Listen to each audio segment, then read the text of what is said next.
बहुत समय पहले की बात है। बंगाल के एक प्रतिष्ठित परिवार में एक बालक का जन्म हुआ।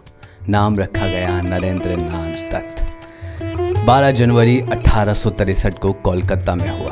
कोई सोच भी नहीं सकता था कि ये बालक एक दिन पूरे भारतवर्ष की आत्मा को झकझोर देगा और दुनिया को भारत की आध्यात्मिक शक्ति का परिचय देगा। नरेंद्र बचपन से ही असाधारण थे। वो न केवल पढ़ाई में तेज थे बल्कि सवाल करने में भी। भगवान है तो क्यों नहीं दिखते, पूछा क्यों करते हैं, आत्मा क्या है और ईश्वर कौन है। हर सवाल उन्हें भीतर से बेचैन कर देता।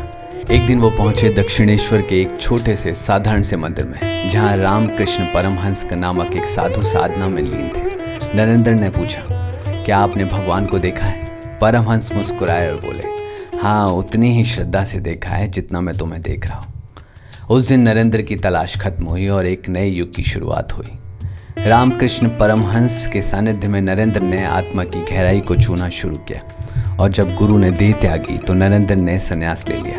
एक नया नाम मिला, स्वामी विवेकानंद। अब उन्होंने पूरे भारतवर्ष की यात्रा की, कश्मीर से कन्याकुमारी तक, राजमहलों से झोपड़ियों तक। उन्होंने देखा कि एक महान संस्कृति की नींव हिल चुकी थी। गरीबी, अंधविश्वास और हीनता ने भारत को जकड़ लिया था, लेकिन उन्होंने हार नहीं मानी।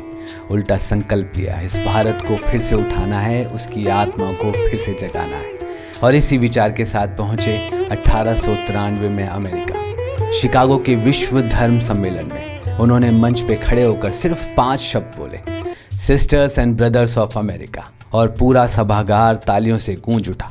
2 मिनट तक तालियां बजती रही और तब तक नहीं रुकी जब तक दुनिया समझ नहीं गई कि भारत सोया नहीं है, ध्यानमग्न है। स्वामी विवेकानंद ने वहाँ हिंदू धर्म की, वेदांत की, करुणा और सेवा की जो व्याख्या की, उससे पश्चिम जगत को चकित कर दिया। उन्होंने कहा, धर्म न डरा कर चलने का नाम है, न गुलाम बनाकर। धर्म है जागो, सोचो और खुद को पहचानो। भारत लौटे तो कोई राजा बना देता, कोई गुरु, लेकिन उन्होंने कहा, मुझे संन्यास चाहिए और वैसा जो जन सेवा में लगे। मुझे मठ चाहिए, ऐसा जो गरीबों की पीड़ा से कांपे।